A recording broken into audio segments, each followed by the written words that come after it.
Hanna y Susi, muchas gracias. Muchas gracias. Y muchas gracias también para mi Javerim y Hanijim, que cuando comenzamos esto, solo eran 2 o 3, y después se fueron agregando, hicieron esto posible. Entonces quiero primero agradecer a la profesora, vicepresidente del Instituto Democrático en Israel, a Hanna, que viene de una familia de periodistas que no preciso ni mencionar la contribución que ellos siempre dieron en Uruguay. Y nuevamente decir, la razón de todo esto es la reforma judicial y sus posibles riesgos sobre el Estado democrático de Israel. La propuesta hoy en la Knesset genera a Israel y la diáspora una crisis que no se vive de 1948. En 48 yo no había nacido, pero en 67 ya estaba, y en 73 también. Y cuando comenzamos a hablar con los Javerim alrededor del mundo de lo que sucedía, todos tenían la misma sensación, que era necesario hacer alguna cosa y estar junto con la gente que está en Israel para encontrar una luz y una esperanza en todo esto que está sucediendo. Y este es el motivo, como Hanna dijo así, fuera de las diferencias políticas, que obvios todos tenemos, ¿sí? Es necesario encontrar un camino. ¿Y qué mejor camino que aquello de que el Instituto Democrático está demostrando? Si es necesario refundar el Estado, que se refunde, pero que se refunde jurídica y democráticamente, no a través de las locuras que las vemos cada 5 minutos. Bueno, no me voy a extender, no puedo dejar de no agradecer a una serie de Javerim y Hanijim que nos ayudaron. Cuando les pedí si podía mencionar el nombre, me dijeron que no. Nunca vi tamaña gratitud para todo el mundo. Entonces lo que quiero decir, agradecer a todos ellos, y ahora, por favor, Susi, Hanna, ahora es con ustedes. Ahora es con ustedes. ¿Ah? Muchas gracias, Eduardo. Yo te muteo de nuevo simplemente por la eventualidad que nos pasa a todos, ¿verdad? Con un ruido de fondo, como tanta gente. Que no haya algún problema. Agradezco. Perdón que te interrumpí en medio de la frase. Ahí no logro. Bueno, perdóname, Eduardo, que te cerré el micrófono antes de tiempo y no lo logré volver a abrir. Bueno, agradezco la introducción de Eduardo, agradezco a todos ustedes que están acá, por supuesto a los Javerim, Bogrim de la NSI, esto ya creo que va mucho más allá de ese marco original, que me dieron el privilegio de manejar este Zoom entrevistando a la profesora Susi Nabot. He tenido el privilegio de entrevistarla en varias oportunidades, y diría que lo clave acá es lo que sabe, la forma contundente que lo plantea, y el hecho que cuando habla de un problema que le preocupa, en cuanto a la realidad de Israel, es precisamente por el amor por Israel que siente. Llegó con su familia de jovencita de Uruguay, nacida en Montevideo, así que doble compatriota, y Susi es profesora de Derecho Constitucional, dejó su cátedra universitaria hace poco, simplemente porque fue invitada a desempeñarse como vicepresidenta del Instituto Israelí de Democracia. Es un centro de investigación de altísimo nivel. Bueno, segura de que todos estamos acá por esta mezcla de amor por Israel y preocupación por lo que está pasando. Creo que no hace falta más introducciones. Susi, ante todo, ¿quisieras decir algo antes que empiece con la entrevista? No, solamente muchas gracias por esta invitación, especialmente gracias a Eduardo y gracias, Hanna, por venir. Y Eduardo, sin este trabajo que has hecho, este encuentro no sería posible. Y les ruego me perdonen el español, que lo tengo de lo más herrumbrado, porque no lo uso demasiado. Así que tengo la suerte de que Hanna esté conmigo y cualquier cosa lo digo en hebreo y ella enseguida lo dice en español. Ya estamos así como una compañía de dos que lo sabemos hacer. Así que cuando quieras, yo estoy. Bueno, muy bien. Susi, quizá lo primero, creo que sería oportuno, si puedes explicar, antes de entrar en esta polémica de la reforma, revolución, como se le llame, judicial, quizás, ¿qué te parece? Sería oportuno que expliques al menos generalidades del sistema político constitucional de Israel para que sepamos en qué realidad nos estamos manejando. Bueno, voy a tratar. Primero que nada, Israel, como ustedes saben, no tiene un documento que se llama la Constitución. Tiene, como tienen todos los países de donde están ustedes sentados en este momento, todos.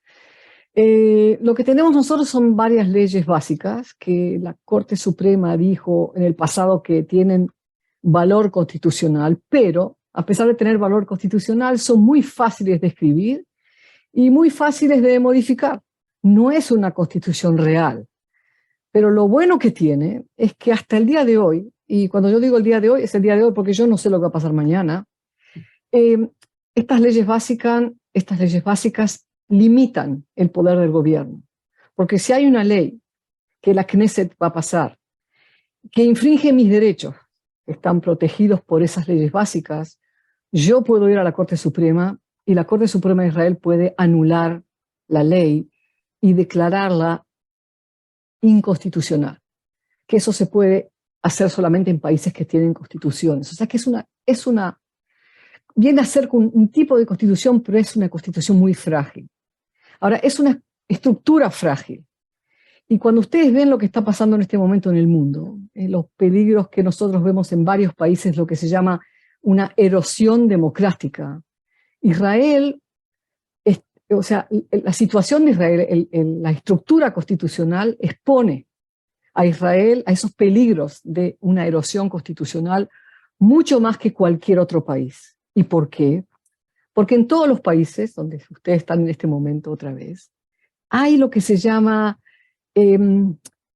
herramientas o mecanismos que descentralizan el poder político. Hay pesos y contrapesos, lo que se llaman checks and balances. Por ejemplo, hay una constitución rígida que protege los derechos humanos. Hay a veces dos cámaras legislativas, una y la segunda, por ejemplo en España, por ejemplo. Hay un derecho a veces que se le da al presidente, es un derecho de veto sobre la legislación, o hay una estructura que es federal.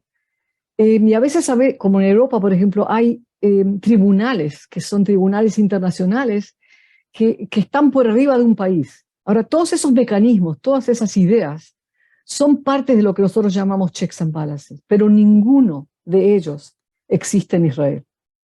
Israel es un país único, es único para nosotros de tantas formas, de tantas maneras, pero es el único país del mundo, entre todos los países que son definidos como países libres, por ejemplo, por el Freedom House, el único país del mundo que no tiene ningún mecanismo para la descentralización del poder político. ¿Y eso qué quiere decir?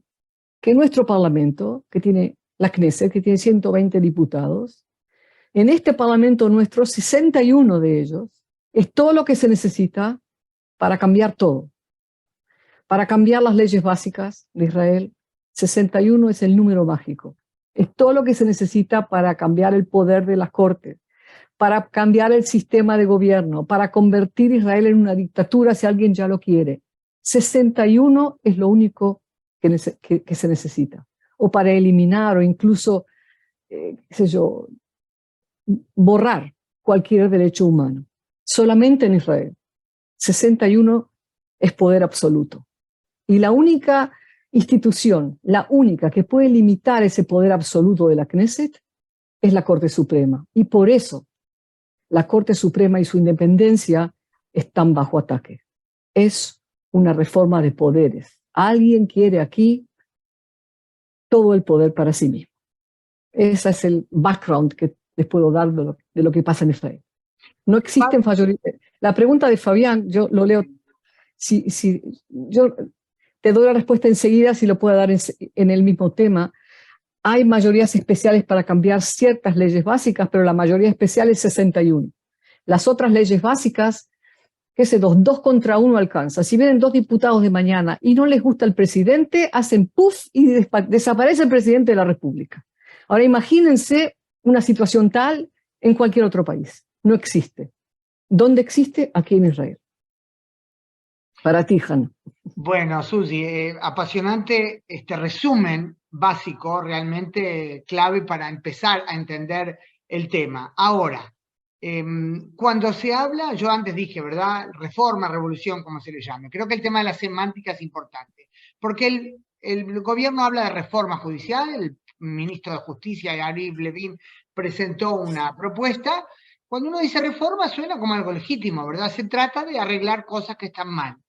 Pero es muy común oír estos días a gente, no necesariamente gente de izquierda, porque mucho acá entra ese tema, ¿verdad? Derecha-izquierda, diciendo, esta es una revolución lo que quieren hacer, no es una reforma de cosas que están mal, sino una revolución que amenaza con cambiar el régimen del Estado de Derecho de Israel. ¿Qué te parece este punto, Susi? Exacto, es una revolución, y si entramos en los detalles se puede explicar. Es una revolución que no tiene nada que ver con los ciudadanos, que no trata de los problemas de los ciudadanos, sino que quiere que el Estado de Israel, que es un Estado judío y democrático, hacer desaparecer la palabra democrático, dejarlo como Estado judío y no democrático, o una democracia que no es liberal, iliberal, o lo que se llama un sistema hibrídico. Ahora hay palabras nuevas para decir, para no decir lo que nosotros sabemos decir. Hay regímenes autocráticos y sistemas hibrídicos, como si tiene que ver con una computadora. No se dice la palabra verdadera, pero eso no es una reforma, sino es un ataque a la democracia israelí. Y quizás, si quieres, hablamos de los detalles. Claro, por supuesto, eso te iba a decir. Es importante saber los detalles concretos, ejemplos concretos, que quizás está relacionado también a la otra cosa que te iba a preguntar, si entiendo que el problema es la totalidad del programa, no solo un punto dirías, esto lo cambiaría un poquito. O sea, hay un problema con la reforma, ¿no? Revolución en total, y seguramente hay detalles, ejemplos concretos, que son especialmente elocuentes cuando de crítica se habla. Bueno, vamos a hablar un poco de los detalles y lo que dice acá Moshe Goldstein, que Yuval Harari dice que es un golpe de Estado. Yo estoy de acuerdo con él. Y cuando una persona lee y entiende las resoluciones, o sea, los detalles de esta reforma, yo creo que va a ser espero ser fácil de entender. Bueno, esta reforma es una reforma en etapas. Y estamos en la primera etapa, pero el ministro de Justicia dice que él tiene 4 etapas y solamente empieza con la primera. O sea, nosotros no sabemos lo que va a venir después. Me lo puedo imaginar, pero como no lo sé, entonces no lo vamos a plantear. La primera etapa de esta reforma judicial tiene 5 temas principales. O sea, ellos hablan de 5 temas que pusieron en la mesa. El primer tema que pasó la semana pasada y se sigue hablando de él es lo que se llama una cláusula de... Así es la traducción mía, Hanna, si no lo hice bien, me lo decís. Una cláusula que se llama la cláusula de anulación o de superación. O sea, ¿qué es eso? Aclaro, perdón, Susi. En hebreo es si piscata itgabrut le itgaber algo, es como sobreponerse a algo. Se refiere a ese, ¿verdad?, entre el Parlamento y la Suprema Corte.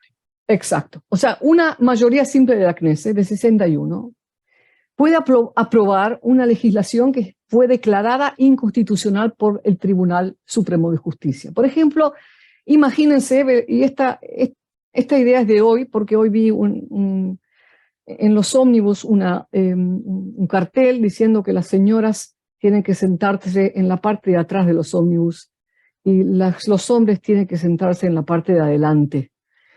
Por ejemplo, imagínense una ley que prohíbe a las mujeres estar en el ámbito público junto a los hombres. O sea, por ejemplo, cosas que hemos visto en Israel, veredas separadas. Esta vereda es de las mujeres y esta vereda es de los hombres. Eso en algunas zonas de ultraortodoxos de sectores muy extremistas, como en Bet Shemesh, ¿verdad? Sí, exactamente, exactamente. Pero es verdad, o sea, claro. Eso estuvo aquí en Israel. Ahora imagínense que es una ley, eso pasa como ley. Imagínense que vamos a la corte, Hanna y yo, porque nosotros no queremos estar en veredas separadas, porque para mí iguales y separados, no, como se dice, equal and separate is not equal, como decían los americanos, iguales y separados no es iguales. Imagínate que vamos a la Corte Suprema de Israel en Jerusalén y la Corte dice que es una ley inconstitucional porque infringe de una manera muy fuerte el derecho de igualdad. Entonces, ¿qué es esa idea de esa cláusula? La Knesset podrá superarse a esa anulación y aprobar la ley misma otra vez con una mayoría de 61. Y entonces la Corte no va a poder anularla. O sea que cualquier cosa que quisiese alguien de la coalición, cualquiera de los jefes de los partidos que están en este momento en la coalición, le dicen al primer ministro Netanyahu, mira, esa ley nosotros la queremos ahora así, aquí, y si no la pasás, entonces no vamos a formar parte de tu coalición y vas a tener que ir a elecciones. Y como tenés 61, pasame esa ley, por favor. Y yo, como leí todos ¿cómo se llama? Los esquemas de coalición, Hanna, los acuerdos, aunque los acuerdos de coalición, entre los partidos para formar coalición. Esas cosas están ahí mismo. O sea que esa es la primera, o sea, el primer tema que se puso sobre la mesa, esa cláusula de superación. La segunda es que el Tribunal Supremo no podrá anular leyes constitucionales. O sea, lo que se llaman aquí las leyes que son los basic law, las leyes constitucionales, la Corte no va a poder anularlas. Las básicas, sí. Las básicas, las fundamentales, las constitucionales. No las va a poder ni chequear ni anular. O sea que si hay, por ejemplo, una reforma constitucional, la Corte no va a poder fijarse si es una buena reforma o una reforma que tiene que ver o no tiene que ver con el Estado de Israel. Y eso es un problema porque en Israel escribir una ley fundamental y pasarla por la Knesset es exactamente como escribir una ley común. El mismo proceso, los mismos diputados y la misma mayoría. 3 contra 1, 7 contra 2, 15 contra 8. Y además se puede llamar a cualquier ley fundamental. Por ejemplo, la ley fundamental de Hannah Beris. No hay ningún problema en hacerlo. Viste, ya Anime Fargenet, ya te doy una ley fundamental para ti. Y, por ejemplo, hoy tenemos leyes fundamentales personales para un diputado corrupto que la Corte dijo que no puede ser ministro. Entonces, ¿qué se hace en Israel si la Corte dice que alguien no puede ser ministro? No se va a la casa y no es ministro, no. En Israel se pasa una ley que se llama ley fundamental para ese ministro, para que ese señor pueda ser ministro de todas maneras. O sea, la Knesset no quiere, la reforma no quiere que el Tribunal Supremo pueda anular esas leyes. Esa es la segunda. La tercera es que el tribunal no va a poder revisar decisiones de gobierno sobre la base de lo que se llama aquí razonabilidad. Eso quiere decir que los ministros van a poder hacer lo que quieran. O como se decía cuando yo me vine a Israel, que yo tengo un idioma de la edad de 14 años más o menos, que van a poder hacer lo que se les da la gana. Y además los asesores jurídicos de los ministerios serían designados también por el ministro. Y la última es que los políticos van a ser los que nombran los jueces. Esas son las 5 proposiciones. Y yo quiero decirles lo que tienen en común esas propuestas. Primero que nada, el gobierno no quiere ningún tipo de límite a su poder.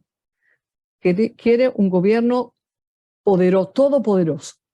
La cláusula de anulación, la disposición que la Corte Suprema no puede anular una ley fundamental, eliminaría todas las restricciones que tenemos hoy a la legislatura.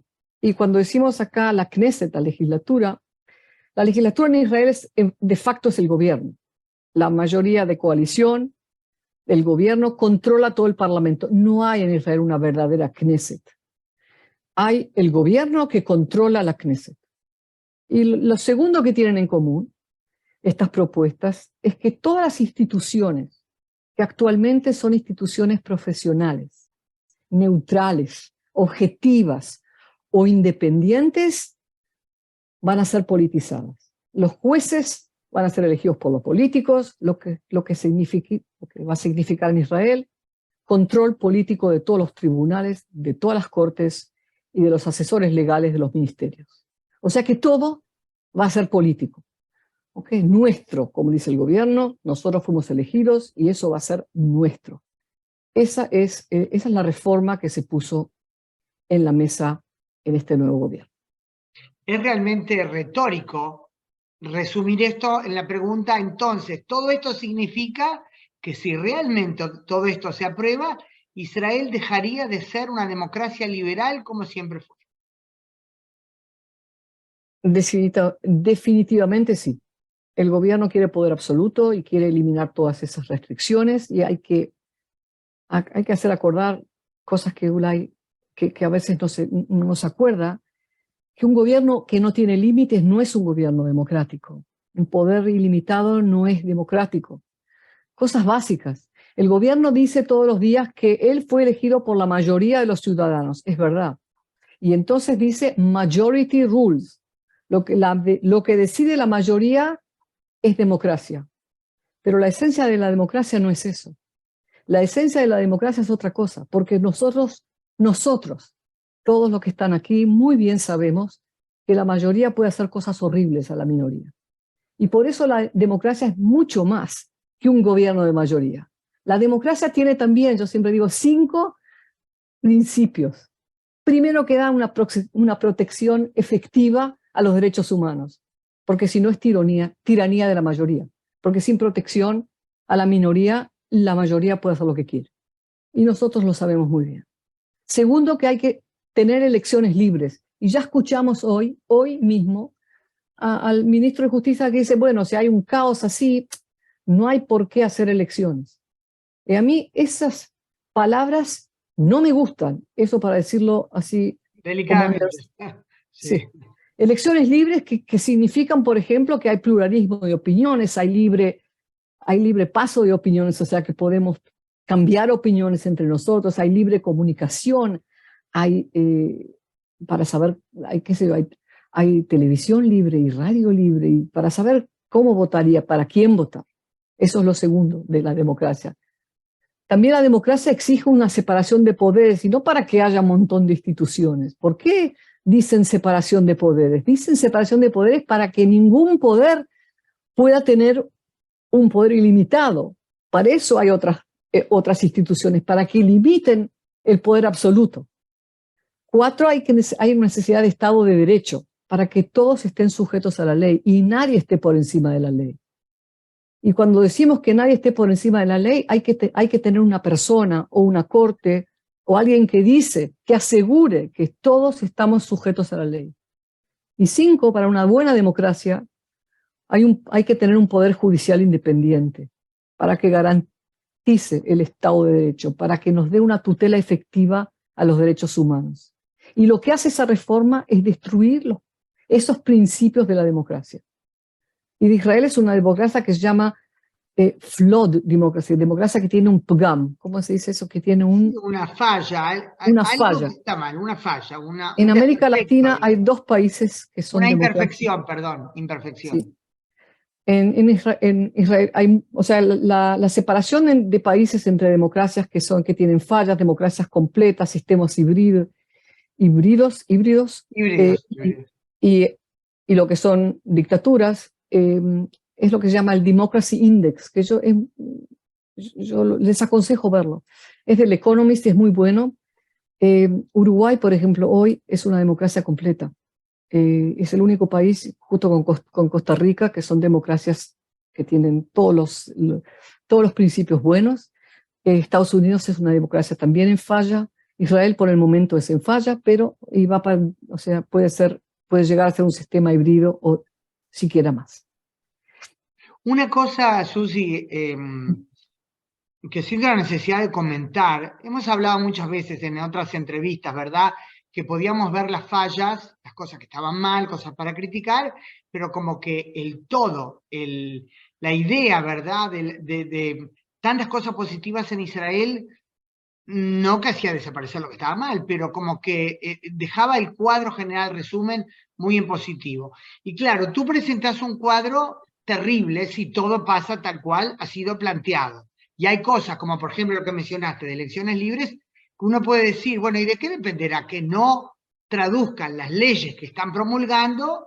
Por ahora saben que acá hay varias votaciones que hacer, por ahora pasó una, que no traduzcan esas leyes que suenan terribles en una realidad, casi digo realmente problemática, perdón la redundancia. Y uno puede decir, bueno, depende de la buena voluntad de eso. Ese es el problema, que no podemos fiarnos de eso, ¿verdad? Tiene que haber yo no quiero que mis derechos estén a la voluntad de ningún gobierno. Exacto. Yo quiero mis derechos, que no me digan, podés confiar en mí. Eso no es una respuesta en un país democrático en todo lo que tiene que ver con derechos de minorías. Y nosotros, qué sé yo, todos los judíos que viven en otros lados, somos minorías a veces, en cierto tipo de cosas. Cada persona, dicen en la Agadá de Pesach, que otra vez es Pesach, dice que cada uno tiene que verse como si fuera él que se fue de Egipto. Yo digo, todos tienen que verse como si fueran un día una minoría. Y las minorías no pueden depender de la buena voluntad del gobierno para tener sus derechos. Cuando yo escucho a un ministro que me dice, y yo le pregunto, y bueno, ¿qué límite tiene usted a su poder? ¿O qué defensa tengo yo a mis derechos? La respuesta es: confía en mí, no te vamos a limitar los derechos. Eso para mí no es una respuesta en un país democrático. Eso nunca fue. Claro. Ahora, Susi, antes hablaste del tema de uno de los principios, ¿verdad? De los 5 principios que caracterizan a la democracia, la separación de poderes. Como sabemos, del lado que proponen esta reforma, revolución judicial, alegan que el problema está en que desde hace unos 30 años, cuando el entonces presidente de la Suprema Corte de Justicia, el juez supremo Aarón Barak, tomó las riendas, por su encargo de que todo puede ser llevado a la Corte, comenzó lo que se llamó una revolución judicial, y eso empezó una realidad por la cual la Suprema Corte, a raíz, por supuesto, de apelaciones de diputados, sí tomó decisiones de abolir leyes que consideraba, como tú bien explicaste antes, inconstitucionales o abusivas de los derechos humanos o del ciudadano. En 30 años desde que empezó esa etapa, fueron abolidas 22 leyes.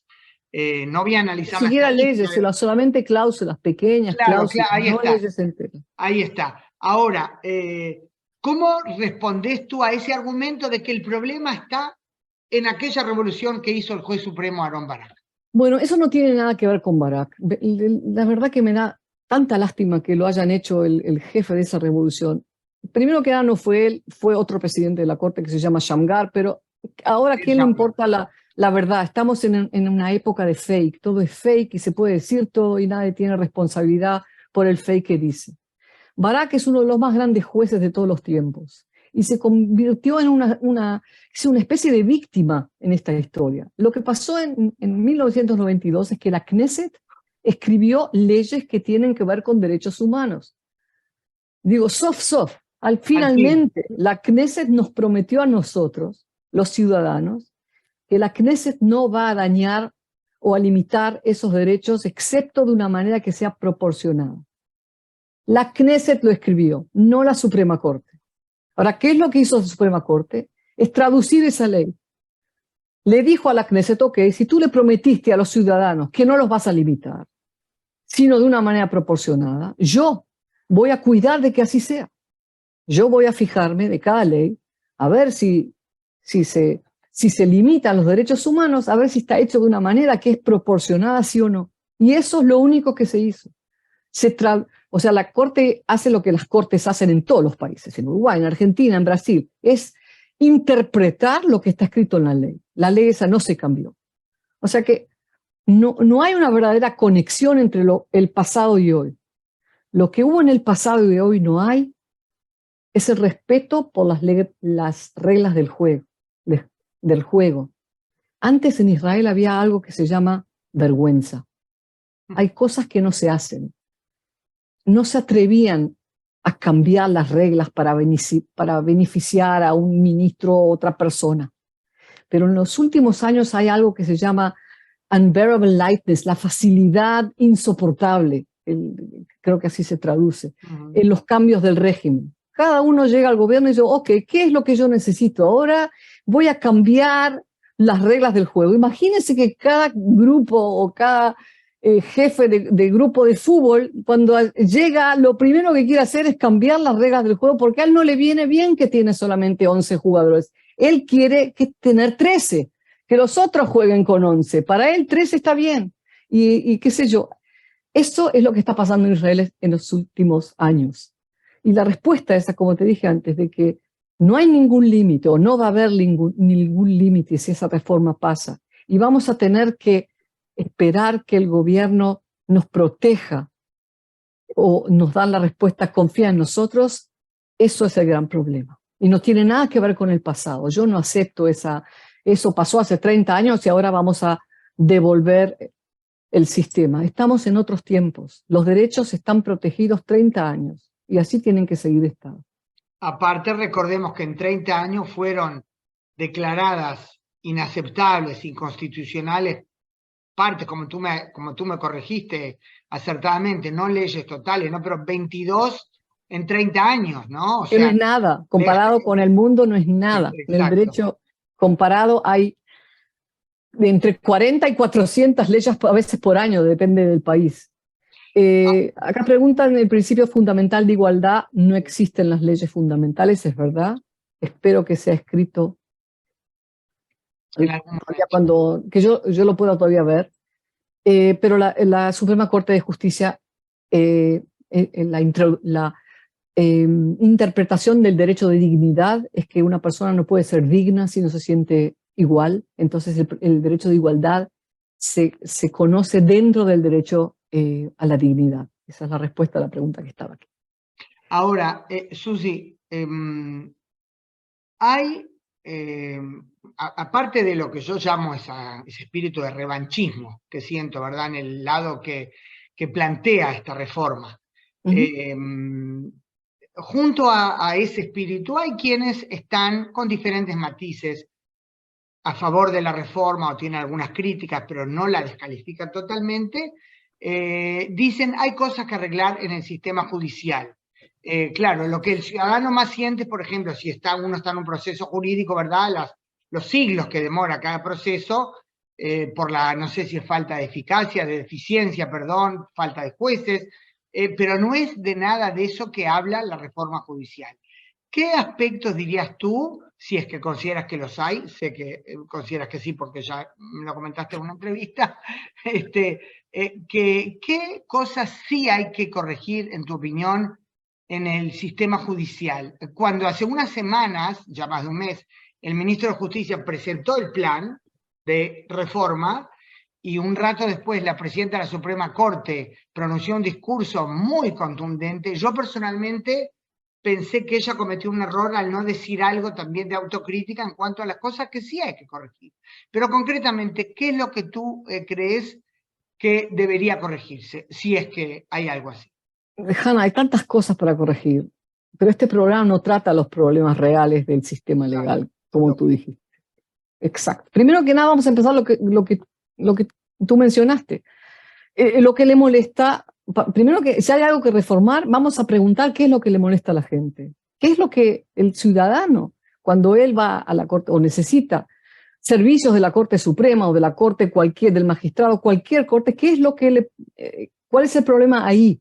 Por ejemplo, y tú lo mencionaste, el tiempo que demora en Israel los procesos penales en Israel.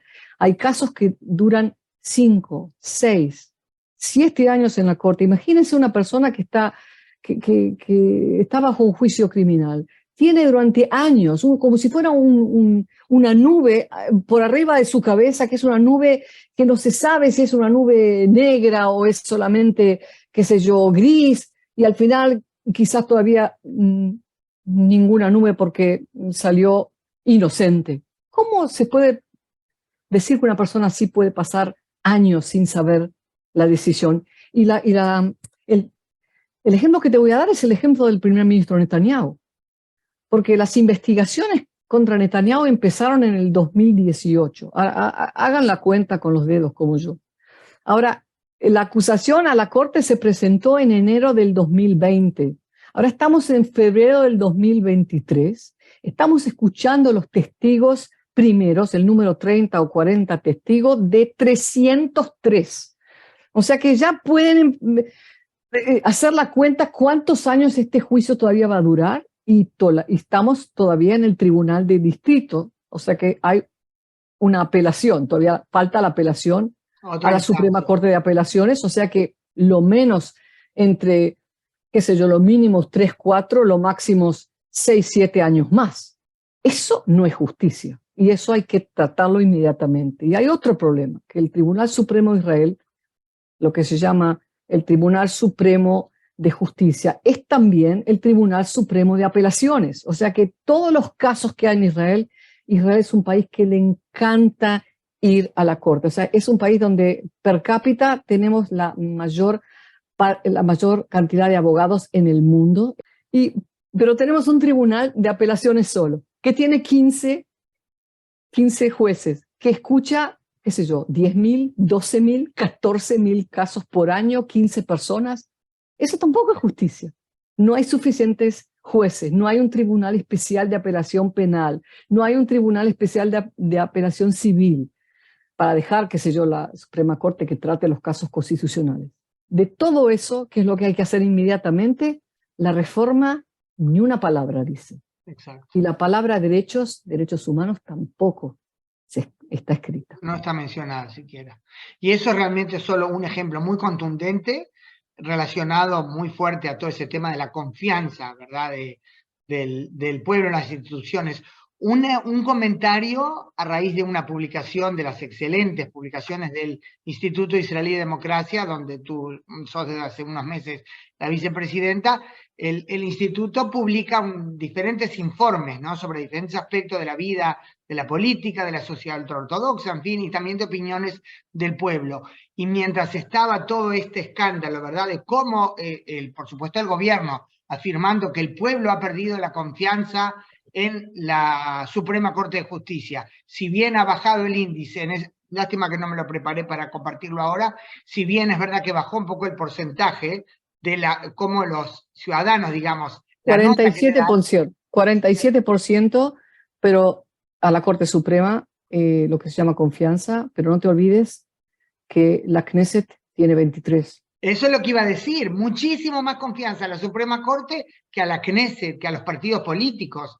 Y yo decía, hay que tener realmente tupé, ¿verdad?, de presentar ese cuadro cuando los números son tan pero tan diferentes. Ahora, hablando de cosas para corregir, en cuanto a la reforma, Susi, tú diste ejemplo de lo que yo recordé en hebreo se llama Piskata Itgabrut, esa cláusula de la ley que permitiría a la Knesset volver a presentar una ley que la Suprema Corte ya declaró antes inaceptable por ser abusiva o, ¿verdad?, o violar derechos del ciudadano. Ahora, ¿te parece que eso de fondo está mal totalmente?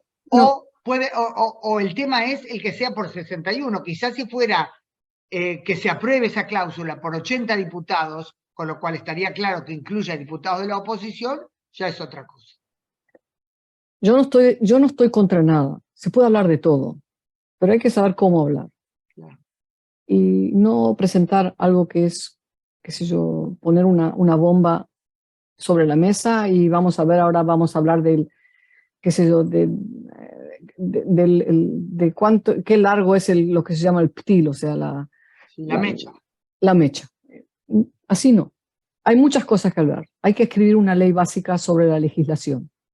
Hay que escribir una ley básica que diga cómo se escriben aquí en Israel las leyes fundamentales, ¿okay? Que por muchos años no se ha podido escribir esa ley. Hay que regular las relaciones entre los poderes que no están reguladas. Pero hay que hacer eso con un acuerdo, con una mayoría grande, no por la fuerza de la mayoría de 61 contra 59. Yo no puedo hablar de cláusula. 64, ¿verdad? Como tienen sí, ahora. Hay 64, pero yo digo, o sea, claro, ¿cómo se puede hablar de una cláusula así sin hablar de un proyecto de ley que, como dijo el señor que me preguntó antes en el chat, que no tiene que no tenemos leyes de derechos que tratan, por ejemplo, la igualdad o lo que se llama el freedom of speech, que tampoco hay en Israel. Y quizás hay derechos que no se pueden superar, que no se pueden. La Knesset no va a poder escribir una ley que tome mi derecho básico a la dignidad humana. No estoy segura. Y quizás hacerlo en un procedimiento determinado y quizás hablar de la declaración de la independencia de Israel también, que es muy importante, porque ahí dicen que somos un Estado judío y democrático también, a pesar de que la palabra democrático no existe. Hay que pensar de manera más amplia de traer aquí una cláusula esos arreglos constitucionales necesitan un procedimiento especial. Y especialmente un procedimiento que es profundo, adecuado, qué sé yo, serio. ¿Okay? Pero lo que estamos pasando es que lo que estamos pasando en este momento es de que el gobierno nos trajo una reforma que nos puso, es como ponerle a alguien la cuerda al cuello y hablar sobre esa reforma cuando la cuerda la tenés aquí. Eso no es un diálogo, eso no es una discusión decente, y no hay buena fe. Y ese es el problema en este momento. Se puede hablar de todo, Hannah, se puede hablar de cómo se eligen los jueces, y se puede hablar de ese Piscati Brut. Pero no es así, no como lo estamos haciendo en este momento. Fíjate lo que está pasando en la Knesset. Somos testigos de un proceso que no habíamos nunca visto. Sesiones de la comité de la Knesset, por ejemplo, de un tipo, qué sé yo, precipitado, brutal, humillante, un desprecio, una falta de respeto a los funcionarios, a los profesionales. Eso hay que verlo para creerlo. No puedo, hay veces que tengo que cerrar la televisión y no aparecí por esa comisión. Mandé a los researchers del instituto para que vayan ellos, pero es increíble. Me parece que es una carrera hasta llegar a la meta esa, y eso justifica todos los medios, todas las medidas que se están tomando, todo ese proceso brutal que estamos viendo. Eso no es el camino, esa no es la manera de traer reformas constitucionales. Se puede hablar de eso.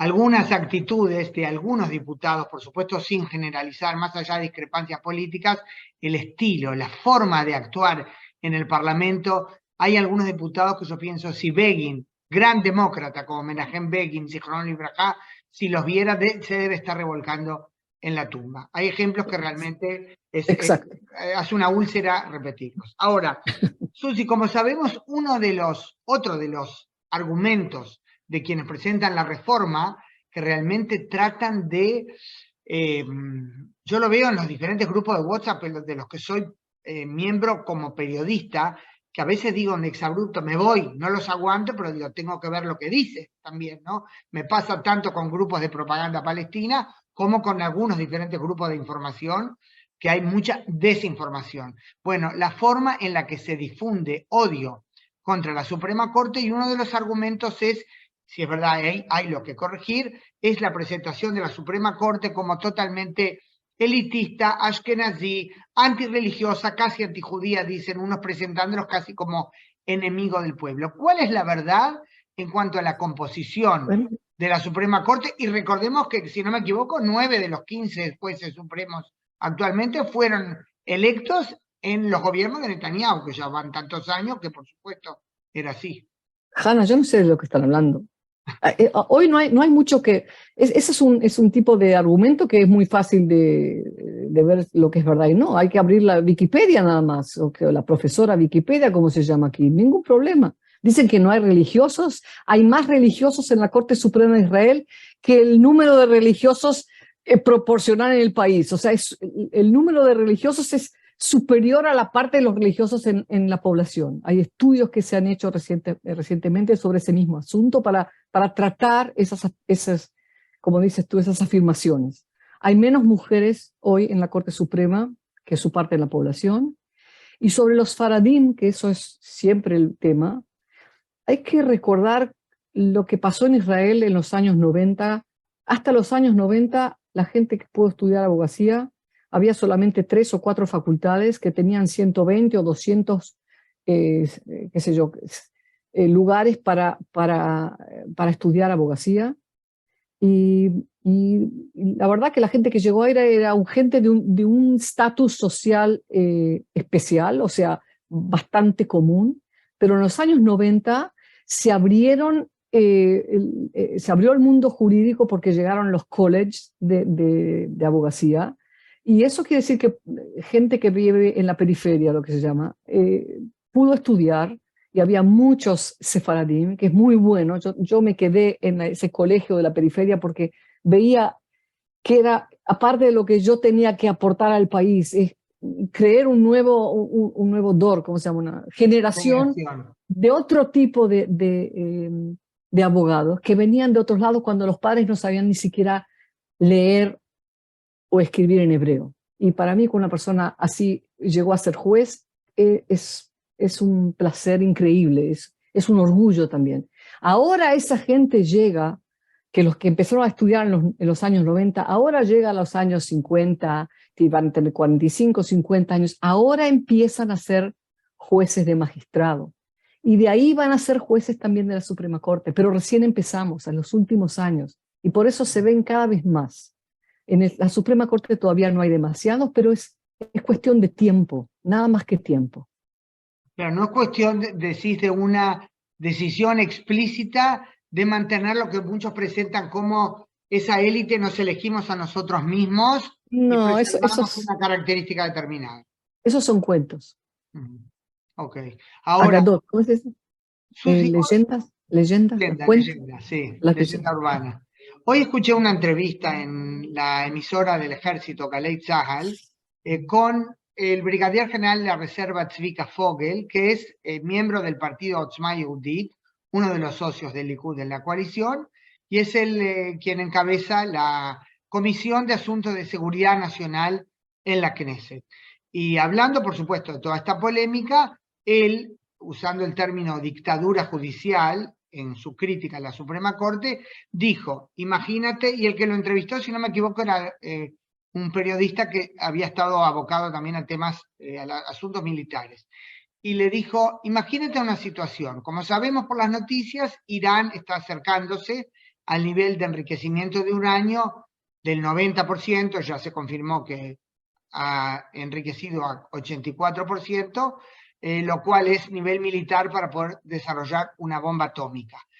Imagínate que la ley, que el gobierno promueve una decisión de atacar a Irán para terminar con su programa nuclear. Y diputados de la Knesset que consideran por diferentes razones que eso no debe ocurrir, se dirigen a la Suprema Corte y la Suprema Corte, él daba algunos ejemplos eventuales, dice que eso es inaceptable. ¿A quién, planteaba él, ¿no? Este diputado, a quién va a escuchar el comandante jefe de Tzal? ¿A los jueces o al gobierno? ¿Qué respondes a un planteamiento así, Susi? Mira, voy a ser lo más politically correct posible y no te voy a contestar lo que tengo que contestar. Te voy a decir que eso es una demagogia barata, ¿ok? Nada más que eso, porque no hay intervención de la Corte Suprema en el ejército y por supuesto no en ese tipo de cosas. La única intervención que hay de la Corte Suprema en el ejército es en casos que se pueden contar en una mano y media, en los cuales hubo una violación muy grave de derechos humanos. Nunca la Corte ha interferido en las decisiones que son operativas militares. ¿En qué decisiones sí?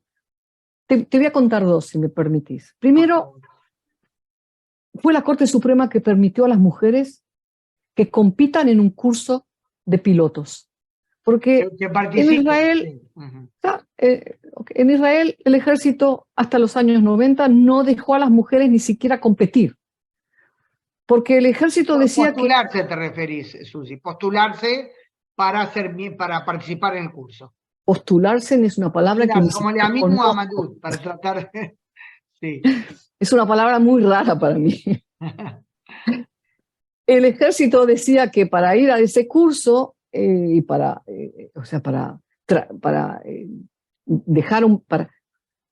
poder dejar que un piloto sea piloto, eso cuesta mucho dinero. Y las mujeres vienen por poco tiempo, porque después y si ellas van a ser pilotos, después se van a casar y van a tener hijos y no van a venir a las reservas a hacer miluim, lo que se llaman aquí. Sí, y la Corte Suprema dijo que no. Canceló esa decisión. Le dijo al ejército que los derechos humanos y el derecho de igualdad cuestan dinero. Y esa decisión cambió totalmente la cara del ejército en Israel vis-a-vis las mujeres. Inclusivo hoy. Claro. Yo siempre digo que las oportunidades que tuve yo en el ejército y las oportunidades que yo fui al ejército antes de esta decisión en los años 90 y las posibilidades que tuvieron mis 3 hijas cuando fueron ellas al ejército, es otro mundo. Y eso fue porque la Corte Suprema decidió decirle al ejército que tienen que tratar a las mujeres y los hombres, por supuesto, no en todo, pero bajo el principio de igualdad. ¿Okay? ¿Cuándo más interfirió? La Corte interfirió cuando el ejército, por ejemplo, decidió de hacer el muro de seguridad que ustedes conocen, los que visitaron Israel y Jerusalén. Ese muro estaba alrededor de Jerusalén. Una parte del muro la Corte la canceló, porque el muro cruzaba justo en el medio entre la casa de un palestino y el patio y la plantación de él. O sea que el palestino que antes salía, abría la puerta y salía al jardín o al patio, ahora tiene que salir de la puerta, viajar 20 kilómetros al sur, esperar 2 horas en la cola y después volver otros 20 kilómetros para ir a, qué sé yo, a sacar las aceitín, las olivas. Las aceitunas. Sí. Las aceitunas, ahí está. Eso que se pone, okay. Las aceitunas. Y dijo la Corte que no había más remedio, que la seguridad del país no se puede dar 100%, hay que 90% alcanza, pero hay que tener en cuenta también los derechos humanos. Y te voy a contar, si tengo todavía 2 minutos, uno de los casos más significantes sobre el ejército, que a mí siempre es un caso muy emotivo para mí. Yo siempre lo enseñé con mucha pasión. Es un caso que lo escribió Aharon Barak, que es de él ese caso, que se llama el caso Wichselbaum. Uno de los hijos de la familia Wichselbaum, que tenían 3 hijos, Herán, cayó en una de las guerras de Israel. Y la madre, después que enterraron al hijo, se dirigió al Ministerio de Defensa y pidió que escribieran en la tumba del hijo, junto al nombre del hijo, que escribieran también después del nombre, que pongan una coma y que escribieran hermano de Adi y Lior. Ella quería ver el nombre del hijo que falleció, que se murió, y al lado de eso ver el nombre de los hijos que están vivos. Y ella explicó que para ella, cuando va a la tumba a llorar a su hijo, cada vez que va y va a ver el nombre de los hijos que están vivos, va a tener razón por la cual volver a la casa de ella. Y el Ministerio de Defensa le respondió que en Israel, como todo el mundo, las tumbas en Israel son todas iguales. Y existe el principio que se llama uniformidad, y ese es el principio más importante. Y le dijo, lamento mucho, señora, pero eso no es posible. Y la mandó a la casa. Y la señora Wichselbaum fue a la Corte Suprema 2 veces. Una vez y después se le dio otra vez. Y un panel ampliado de jueces que estaba encabezado por el presidente Barak, la Corte ordenó al ejército, ordenó al Ministerio de Defensa que permitiera a cada familia en Israel, al lado de la tumba, poner algo personal que representa a la familia. Porque al final del día, ese caso de Barak cambió totalmente el principio de dignidad humana, que es lo que dijo el profesor Barak, es tan importante como el principio de igualdad de los soldados. Hay que tener también en cuenta lo que siente una familia, no solamente lo que siente el ejército. Y ese es un tipo de balance que hizo, que hasta el día de hoy es un caso, yo creo que de gran importancia. Qué emotivo aparte ese caso. Sí, yo también. Si nos da el tiempo, habíamos hablado más o menos de 1 hora desde que empecemos para la entrevista y después 15 minutos más de preguntas. Por suerte algunas ya has podido contestar, que aparecen en el chat. Yo te planteo 3 preguntas. Tú decidís a qué te parece más oportuno contestar. Primero, como sabemos, el primer ministro Netanyahu dice continuamente que esta reforma va a fortalecer la democracia israelí. ¿A qué se refiere, en tu opinión? ¿Hay algo que puede ser que estemos interpretando mal? ¿O que estamos atribuyéndole mala intención a algo que él está seguro que va a funcionar bien? Mira, yo no sé por qué lo dijo. Yo no lo veo así. Quizás tenga Netanyahu algo que ver con sus problemas y su juicio, pero yo creo que no hay ninguna base para decir una cosa así. Fíjate tú mismo. Si eso va a poner más fuerte o a fortalecer, como tú dijiste, la democracia. La cláusula esa no va a permitir una tutela efectiva de los derechos humanos. Eso no es fortalecer la democracia. La Corte Suprema, que no va a poder cancelar las leyes básicas, eso quiere decir que no habrá nada que limita el poder de la Knesset para llamar esa ley una ley fundamental. La politización, o sea, politización de la selección de jueces, eso quiere decir que no tendremos más una autoridad judicial que es independiente. Y yo pregunto, ¿qué nos queda de una democracia? ¿Un gobierno sin límites? Eso no es una democracia, o sea que no va a fortalecer nada. Eso no es una reforma, eso es arrasar contra la democracia. Y ese es el gran problema, que la gente últimamente lo entiende. Y cuando lo entiende, sale a la calle. ¿Y qué salida ves a esta situación, Susi? Por ahora hemos oído comentarios, si bien se destaca, se recalca de parte del gobierno que el derecho a manifestar, por supuesto que es sagrado y existe, también hay un intento de quitar legitimidad a las manifestaciones diciendo que son anarquistas, que son los mismos que salieron a manifestar contra las vacunas, todo ese tipo de cosas. Y por otro lado, la protesta se multiplica y yo me permito decir que también incluye expresiones y actitudes que a mí no me parecen aceptables, algunos tipos de comentarios, algunos posts en las redes, ¿verdad? Como dijo uno citando a otro post, que si un primer ministro toma medidas dictatoriales es hombre muerto. O sea, también en una protesta que uno puede decir es más que justificada, bueno, es también mi opinión personal, eso es aparte de la entrevista, puede haber fenómenos inaceptables. Pero en general, ¿qué salida ves tú a esta situación?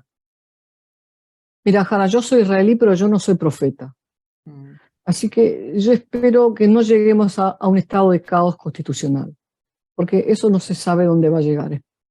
Esperemos que no lleguemos a una situación en donde el Tribunal de Apelación, el Tribunal Supremo, cancele la reforma por el hecho que daña los valores básicos de Israel. Yo creo que esa reforma no es legítima en Israel. Un Estado judío y democrático es una cosa que no se puede cambiar por una mayoría normal de la Knesset. 61 no pueden decidir que el Estado de Israel no va a ser ni judío ni democrático. No pueden decidir que no va a ser un Estado judío y no pueden decidir que no va a ser un Estado democrático. Pero y eso la Corte puede decir que esa reforma es inconstitucional porque limita los principios de la Declaración de Independencia. Pero yo digo, ¿qué va a pasar el día siguiente? El día siguiente el gobierno, ¿qué va a hacer? Si él va a ignorar esta decisión, eso es un caos, eso es lo que se llama una crisis constitucional. Y espero que no lleguemos a él. Y tú dijiste que los anarquistas, mira, en las demostraciones, hay gente radical en todos lados, pero yo no veo una conexión entre la reforma, por ejemplo, y el gobierno de derecha. Y dicen todo, la derecha está con la reforma. No, nosotros en el Instituto de Democracia hicimos muchos, ¿cómo se llama? Encuestas de opinión pública. En el momento hay menos del 30% de la población que apoyan esa reforma. Y ese número disminuye cada semana. No hay anarquistas, a menos que tú digas que la gente que tiene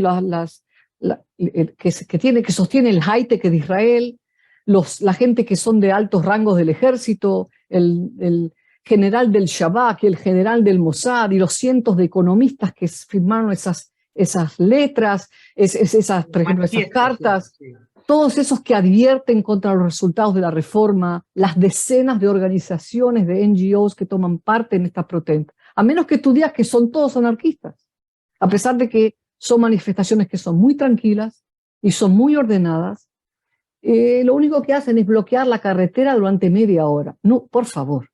¿Okay? Entonces, tenemos si eso es anarquismo, tenemos un problema de definición. Más de una persona, algunos, Fabián, por el chat público y otros me mandan a mí mensajes, preguntan si acaso hay una solución intermedia, porque vemos que las dos partes, ¿verdad? Los que defienden la reforma y quienes salen a protestar o quienes la critican, se acusan mutuamente de antidemocráticos. ¿Hay alguna fórmula intermedia? Aunque en parte ya hiciste referencia a eso, ¿no? Yo no creo que... Hay muchos proyectos para tratar de solucionar el lío pero no creo que hay una democracia, la mitad democracia, una democracia de 70%, una democracia de 50%, eso no hay.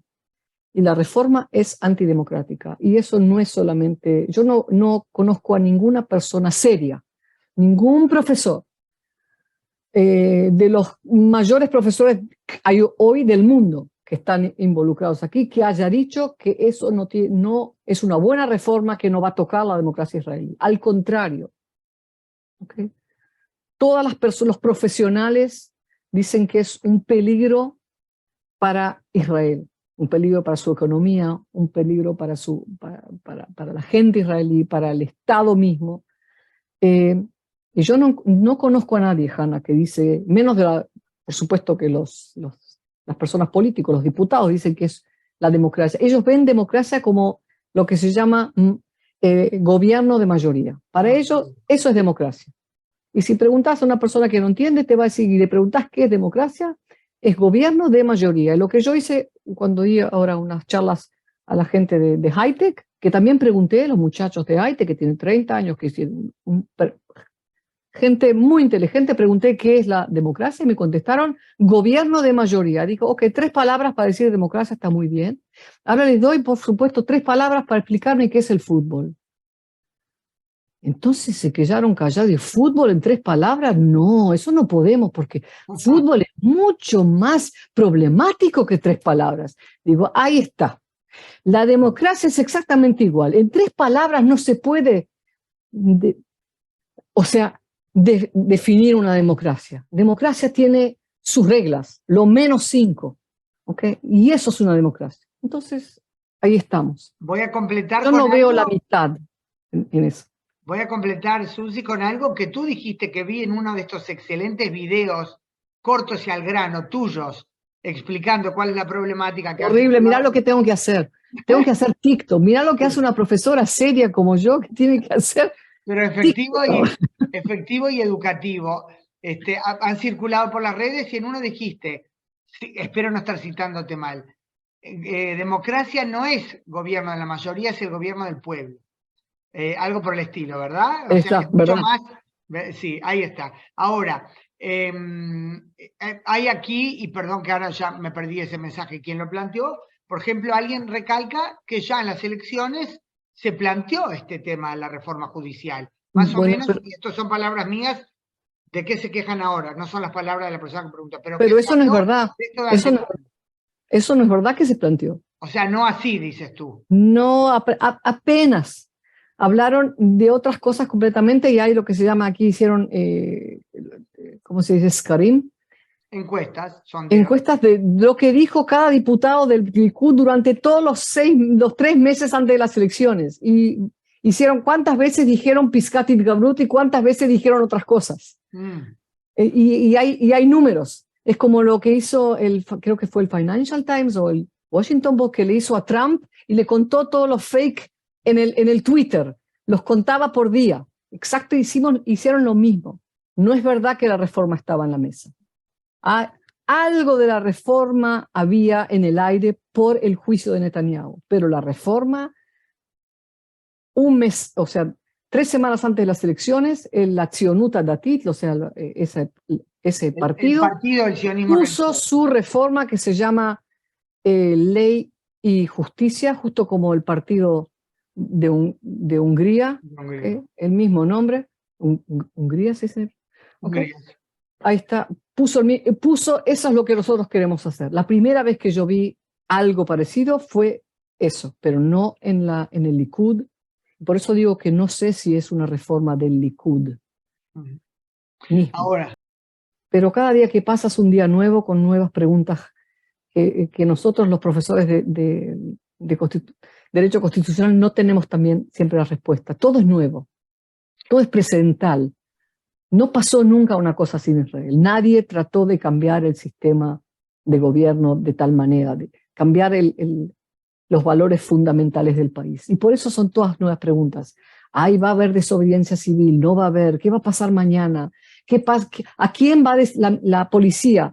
Si recibe una orden de la Corte Suprema y recibe una orden del gobierno y las órdenes son contrarias, ¿qué va a hacer la policía? ¿Qué va a hacer el ejército? Esas son preguntas que no tenemos respuesta. Y esperemos no llegar, esperemos no llegar. Ahora se me ocurre un ejemplo de estos últimos días, a raíz de lo que comentaste, Susi, en todas estas múltiples iniciativas que hay de diferentes manifiestos, hubo uno inclusive de nietos de firmantes de la Declaración de Independencia contra la reforma, hubo, si no me equivoco, salió así el viernes y hoy se habló de eso nuevamente, una iniciativa de Miluimnikim, oficiales de la reserva, de las unidades operativas, algunos altos oficiales inclusive, que dijeron, si esto se concreta, si la reforma pasa, y nos llaman a Miluim, al servicio de reserva, que como seguramente sabrán todos ustedes, todo israelí que hizo el servicio militar, ¿verdad?, debe presentarse según la unidad en la que estaba, en fin, una cantidad de días por año, dice, no desacataremos la orden, iremos, pero nos dedicaremos a cosas como limpiar de hojas secas el jardín de la base, no vamos a ir a los servicios operativos, que llamen a, bueno, ellos dijeron a los hijos, de ahí mencionaron varios diputados de los partidos ultraortodoxos que no fueron al ejército, que ellos vengan a manejar las unidades de defensa antiaérea. ¿Qué te parece algo así? Bueno, eso no es una pregunta legal, eso son preguntas, claro, por supuesto, ya no para mí. Es una pregunta como jurista, sí, claro. No, eso no tiene nada que ver como jurista, sí. Hanna, esas son preguntas ya que me llevan a lugares que yo me siento incómoda de dar respuestas de ese tipo. Sí. Pero eso les da a ustedes, yo creo que es muy, muy bueno que lo contaste, porque eso les da a ustedes la idea de lo que está pasando en Israel. ¿Quién se hubiese imaginado que en el ejército la gente que está en reserva dice, yo no voy a servir un país así? Ahora es un país que tiene muchos enemigos por afuera y siempre se luchó por la existencia, pero ¿qué quiere decir luchó? La gente está conectada con el país porque los valores del país son los valores de él. Y eso se está rompiendo, y eso yo no creo que se pueda romper, porque si se rompe eso, no hay lo que se llama la solidaridad, y eso es una de las cosas más importantes en el país.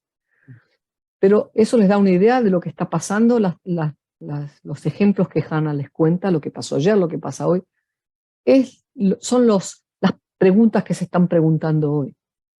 ¿Okay? ¿Qué vamos a hacer mañana si eso pasa? ¿Qué va a hacer esto? ¿Qué va a hacer la universidad mañana? ¿Qué van a hacer las escuelas mañana? Esas son las preguntas.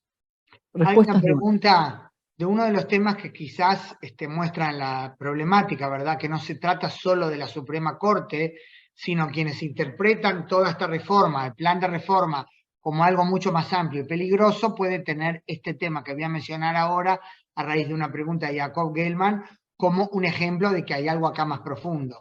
El nuevo ministro de Educación quiere que se dicte esta semana una ley que le otorgue a él la prioridad de designar al director de la Biblioteca Nacional, la Sifriá Leumit, que es un tesoro nacional, me atrevo a decir yo, en Jerusalén.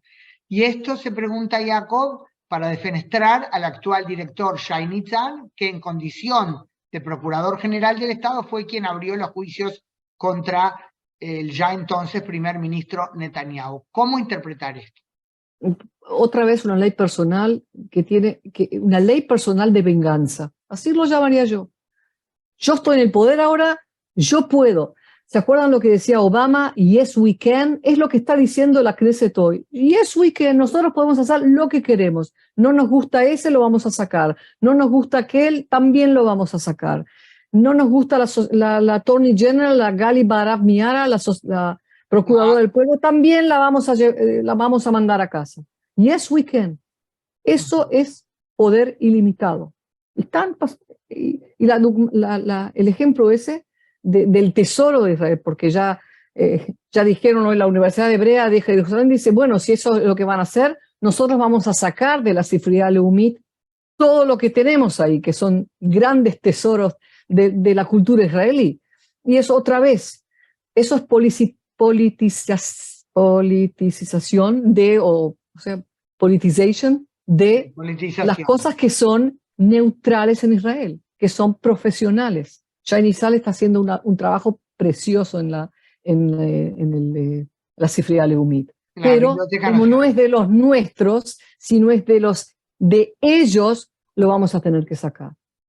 Y ese es el problema en Israel en este momento, que no empezó hoy.